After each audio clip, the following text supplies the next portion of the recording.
Pripadnici civilne zaštite na severu Kosova i Metohije uklonili su pre 2 dana kontejner koji im je služio kao baza za nadzor i odakle su mogli da spreče eventualni napad na sever Kosova poput onog 2011. godine kada su Srbi morali da se brane barikadama.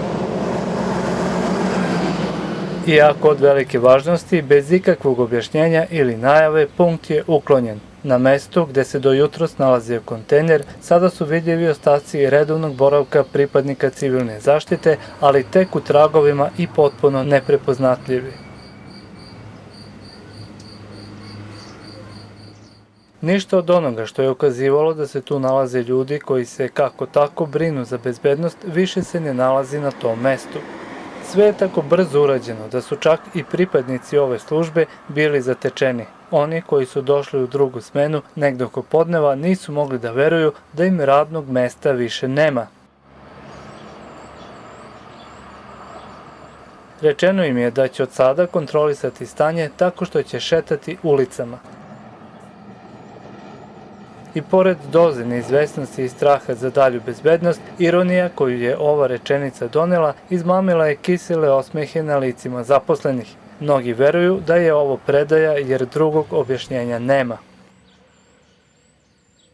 Posebno čudi što se to čini u vreme kada se na severu Kosova i Metohije najavljuju teroristički napadi na preostale Srbe i to od strane srpskih vlasti. Zašto onda, ako je već tako, neko uklanja i poslednji vid zaštite i sigurnosti koju su Srbi na severu Kosova i Metohije imali? Da li se to baš zbog toga i čini? Da li srpska vlast ne zna za drugi način prikrivanja svoje izdaje, pa svoj narod prepušta teroru kako bi ga i sa severa pokrajine proterali šiptarski teroristi kao što su to učinili sa Srbima južno od Ibra?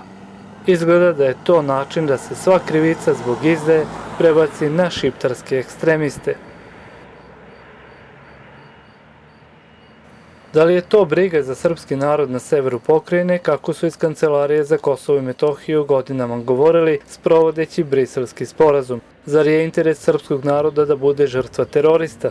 Nije, sigurno da nije. Vlast u Srbiji ima svoje duboke interese u ovom delu, a oni se mere samo dubinom njihovih džepova.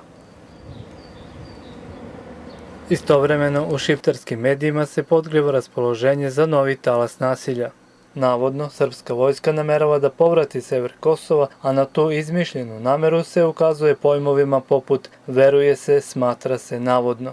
Dakle, ničeg konkretnog nema osim mržnje i starog imaginarnog neprijatelja Rusa. Sasvim dovoljno da se strasti šiptarskih ekstremista uzburkaju i još jednom ponovi talas nasilja poput onog iz 1999. ili 17. marta. Koji bi drugi razlog uklanjanja barikada mogao biti? Da li je bezbednost poboljšana? Nije. Prošle nedelje smo imali napad vatrenim i hladnim oružjem na srpsku decu u Kosovskoj Mitrovici, a napadači su oslobođeni sutradan. Prošlog meseca ubistvo u pokušaju i svakodnevna provociranja šiptara sa južne strane. Nedvosmisleno se može reći da će za buduća stradanja Srba pre svih biti krivi predstavnici srpskih vlasti koji su istovremeno na opasnost upozoravali, a na terenu činili sve da se teror odvija nesmetano, a narod ostane nezaštićen. I to baš pre Vidovdana, za vreme kada su napadi najavljeni. Od famozne civilne zaštite ostao je još kiosk na glavnom mostu na Ibru. Njega je malo teže ukloniti zbog građana koji su tu stalno prisutni, mada se to mislilo i za barikadu na mostu, pa je tokom noći nestala. Ali ovako, kako je učinjeno sa službom civilne zaštite, koja se ukida baš pred sledeću rundu pregovora u Briselu, moguće je da će teroristički napadi doći iz leđa. Čak se ukazuje da bi eventualni talas nasilja bio u organizaciji srpskih vlasti iz Beograda, okupatora sa zapada, a u izvođenju šiptarskih ekstremista.